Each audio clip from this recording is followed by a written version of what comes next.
Maine's 2nd Congressional District Representative Jared Golden says he has a plan to avoid a government shutdown, but House leadership is standing in the way. Golden and other members of Congress returned to the nation's capital today ahead of Saturday's deadline.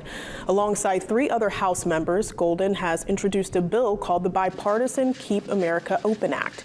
He says the legislation would fund the government through January 11th at current levels, provide funding for disaster relief, military aid for Ukraine, and address border concerns.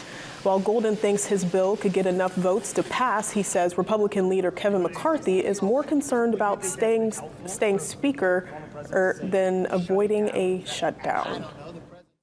The inevitable way out, either to avert a shutdown or to end one, is going to be something that can pass the Senate with 60 votes, which is a way of saying it's got to be bipartisan, something supported by the Democratic Senate majority and a minimum of 9 to 10 Senate Republicans. So it's got to be bipartisan.